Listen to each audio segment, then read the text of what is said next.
OMG, grabe yung baha, oh.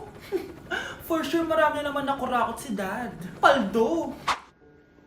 Oh, Cheska, ba't ang aga mo? Di ba traffic kasi baha? Ay, opo ma'am, baha nga po eh. Kaya pinag-helicopter na ako ni Daddy para safe ako. Kawawa nga po yung mga tao eh. Wow, sana all. Ah, yes Daddy? Opo, nandito na po ako sa school. Yung baon kong 1 million ha, send mo na. Ha? 1 million yung baon niya? No! Binasa mo yung Chanel bag ko! Sorry, Cheska. Alam mo ba kung magkano to, ha? 600,000 to! Mas mahal pa to sa bahay nyo! Napakamahal naman yan. Whatever. Papabili na lang ulit ako. Salamat ka, mabait ako. Nahiya naman tong 300 peso na bag ko. Be, tara sa kantin. Nag-crave ako ng siomay tsaka ng kwek-kwek. Tara. Pwede bang sa Wolfgang na lang tayo mag-lunch? Hindi kasi ako sanay sa mumurahing pagkain. Be, anong kala mo sa akin? Anak ng CEO? Ano ba yan? Hindi ba kayo binibigyan ng allowance ng daddy nyo? Ako na nga lang. Hindi ka naman ganyan dati. Okay, class. Si Cheska na ang bago nating treasurer. Ma'am, wag si Cheska. Kukurakutin niya lang yung class funds natin. Parang tatay niya. Flood control, ayaw. Gastos, gusto. Kaya mayaman si Cheska kasi korap ang pamilya niya. Ang laki ng tax na binabayaran ko. Sa Disney Princess pala natin napupunta lahat. Habang kami, binabaha na dito. Ikaw pa helicopter lang. Wow, napaka-lavish mo naman. Tsaka, pairam muna ako nito Chanel bag mo ha. May ambag din ako dito, no? Hindi kami titigil hanggat walang nakukulong. Deserve nyong magdusa. Kaya hindi umuunlad ang Pilipinas dahil kinukurakot nyo. Mahiya naman kayo! Don't stop shaming them. Deserve nila yan. Mainit ang mata sa atin ng mga tao. Kaya siguraduhin nyo na magmumukha tayong malinis, ha? Dad! Alam na nilang lahat! Nadidepress na ako. Binabash nila ako sa social media. Tapos kanina sa school, binubuli nila ako. Nasisira image ko. Ayusin mo to, Dad! Gumagawa anak ng paraan, anak. Pero sa ngayon, kailangan ko muna kayo palipad sa Amerika para safe kayo. Okay, Dad. I'm calm. Bigyan mo ako ng 10 million pang shopping ko doon, ha? May mga mag-iimbestiga dito. Kaya lahat ng mga luxury cars namin, itago nyo muna. Hindi nila pwede makita yung mga yon. Base sa report na binigay sa akin, may ghost project daw kayo. Totoo ba yon? Wow! It's a yes or no question. Bakit di ka makasagot? Your Honor, kakausapin ko po muna yung lawyer ko. Ang kakapal nyo. Halata naman sa mga kilos nyo na guilty kayo. Kamusta na kaya sila, Mom and Dad? Sana okay lang sila. Nawala sa garahe ang 10 sa 12 luxury cars. Pati mga sasakyan tumakas na. Hindi kami papayag na hindi kayo mananagot. Hindi kami mananahimik sa issue na to. Anak, nakita mo ba yung cellphone ng tatay mo? Nilagay ko dun sa loob ng kabaong niya bago siya ilibing. Ha? Ba't mo naman ginawa yun, anak? May mga importante laman dun. Baka sakaling buhay pa siya para matawagan niya ako. Ay, Diyos ko talaga tong batang to.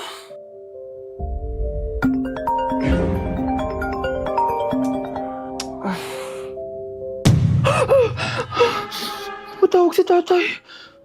Nay, kailangan natin pumunta sa sementeryo. Tumawag sa akin si tatay. Anak, pwede ba? Wala akong oras makipagbiruan sa'yo. Marami pa akong tatapusin trabaho. Pero Nay, pag di ka pa tumigil, kukunin ko yung cellphone mo. Tay, sumagot ka. Alam kong buhay ka.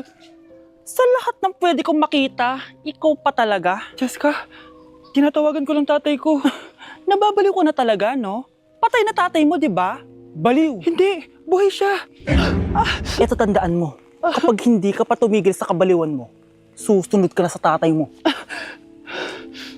Sinabihan akong baliw ni Cheska tapos sinaktan niya ako. Totoo naman, di ba? Nabuhay ka. Anak, nabalitaan mo na ba? Ha? Ang alin, Nay? Patay na si Cheska. Natagpuan siyang walang buhay dyan sa may ilog. Ano? Ay, Diyos ko, kawawang bata. Tay, sumagot ka na please. Ikaw! Ikaw ang pumatay sa anak ko! Ano? Eh, siya nga to ng away sa akin eh. Ikaw ang huli niyang kasama. Tandaan mo to, isusunod kita sa tatay mo. Tay, hindi ko na alam gagawin ko. Sinisisi ako ng nanay ni Cheska sa pagkamatay ng anak niya. Natatakot ako. Anak, yung nanay ni Cheska. Oh, bakit, Nay? Pinatay daw.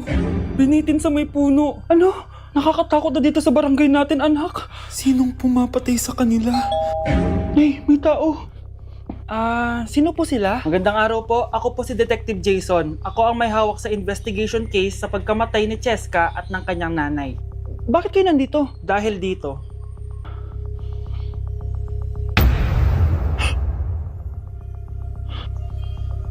Nay, ikaw pumatay sa kanila? Oo anak, narinig ko lahat ng mga sumbong mo sa tatay mo. Cellphone ni tatay. Pinangako ko sa tatay mo bago siya mamatay na poprotektahan kita kahit makapatay man ako ng tao. Sumama ka sa akin ma'am para ma-interview ka namin. Tandaan mo to anak, kahit nasa kulungan ako, poprotektahan kita. Tumawag ka lang.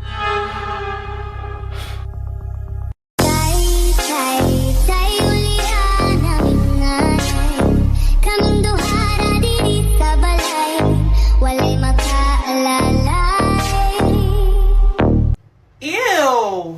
Tignan mo nga itsura mo. Hindi ka bagay sa school na to. Wala akong oras makipag-away sa'yo, Cheska. Talaga? Eh di bibigyan kita ng oras. Hoy, babae ka! Subukan mo saktan ng basic ko. Makakatikim ka sa akin. Look who's here. Ang BFF niyang squatter. Anong sabi mo? Aray! Huwag mo akong angasan, be. Baka gusto mo mabura yung mukha mo. Hoy, Patricia, tama na yan. Awayin mo pa tong basic ko, hindi lang yung matitikman mo sa akin. Walang iya kayo, ipapag-guidance ko kayo. Lagot kayo sa tatay ko. Go lang, be. Papuntahin mo dito yung tatay mong korap. Pag meet and greet kami, hindi pa ako tapos sa inyo. Ay, banatera ka talaga, bes. Alam mo yan, bes. Christmas music ba yun? September 1 na pala. Anong oras na? Anak, bumangon ka na dyan. Christmas party nyo na. Christmas party na namin. Ready na ako, Nay. Ay, wow. Excited siya, oh. Hi, Mare. Long time no see, ah. Mare! Hello po, Ninang. Ito na ba yung anak ko? Ang laki na pala niya. Oh, eto. Aginaldo mo, iha. Kukunin ko muna sa kanya, baka kasi mawala niya. O sige, Mare, tara, kain na tayo dito. Ay, o sige, Mars, tara, kain tayo. Oh, mga anak, buksan nyo ng mga regalo ni Santa Claus. Ano kaya ang regalo ni Santa sa akin? Sana slime to. Wow, ang ganda naman ng damit na to. Ano to? Deodorant? Alam kasi ni Santa na maasa makilkili mo. Nayo! Okay, dalawa, tama na yan, ha? Nakakamiss maging bata. Hala, nalipat na naman ako ng classroom. Bakit kinder rin nakalagay dito? Saan yun? Ba't puro mga bata yung nandito? Hi mga bata! Ang lesson natin ngayon ay addition. Sino dito ang makakasagot ng 1 plus 1? Ang dali naman ng lesson dito. Ma'am, 1 plus 1 is equals to 2. Correct! Mga bata, 5 claps para kay Scarlett. Hindi niyo ba alam yun? Mga bata, science na tayo ha? Ilan ang planeta sa solar system natin? Ba't walang nagtataas ng kamay? Ma'am, there are 8 planets in our solar system. Correct! Siguro nag-a-advance reading si Scarlett. Ba't parang walang alam yung mga kaklase ko? Okay, tatatakan ko ng star sa kamay ang makakasagot neto. What are the primary colors? Ha? Ba't ang dadali na subject dito? Last sem, nag-research lang ako eh. Ma'am, the primary colors are red, blue, and yellow. Wow! Mukhang may magiging top 1 na tayo ah. Hala, mukhang magiging top 1 pa ako dito. Namali siya ng classroom.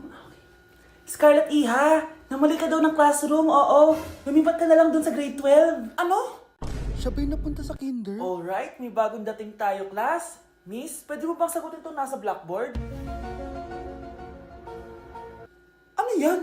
Madali lang yan. Madali? Sir, babalik na lang pala ako sa kinder. Buti ba doon magiging top 1 ako? Bye! Hello, nalipat na naman ako. Nasaan na naman yun? Ha? Kailan pa nagka-aircon sa classroom namin? Alamig. Class, bring out your iPad and Apple Pencil. Mag-lecture tayo, okay? Kopyahin niyo yung nasa projector. Ano daw? iPad na gamit ngayon? Grabe, ang yayaman naman ng mga tao dito. Ma'am, pwede po ba ako magsulat sa notebook? Ha? Wala kang iPad? Class, di ba nasa school requirement natin na dapat may iPad kayo, okay? So, babalik ka na sa nanay mo. Di na uso yung notebook dito. Wala naman kami pambili nun eh. Oh, class, i-share nyo naman kung saan kayo pumupunta tuwing weekends. Ma'am, nasa Japan po kami tuwing weekends kasi malamig dun tapos may snow pa. Ma'am, sa Paris po kami. Nandun po kasi yung Eiffel Tower tapos sila mami po kasi mahilig mag-shopping dun eh. Lu, ang bongga naman ng mga to. Oh, ikaw Scarlett. Sa kwarto ko lang po, ma'am. Kailangan po ba umalis? Hindi naman. Siguro mas gusto ni Scarlett yung nagpapahinga siya sa magandang kwarto niya. Class, magkukulek ako ng class funds ha? 1,000 each student lang. Ha? 1,000 yung class funds dito. Ma'am, card po yung mode of payment ko. Sure, patap na lang. Ayan. Ma'am, ako din po card. Ayan, okay na. Wala na akong pera. Ma'am, pwede ba ako bumalik sa dati kong school? Ang yayaman kasi ng mga tao dito eh. Ay, ganun ba? O sige, i-drop na lang kita ha. O ito po ma'am, card na lang. National ID.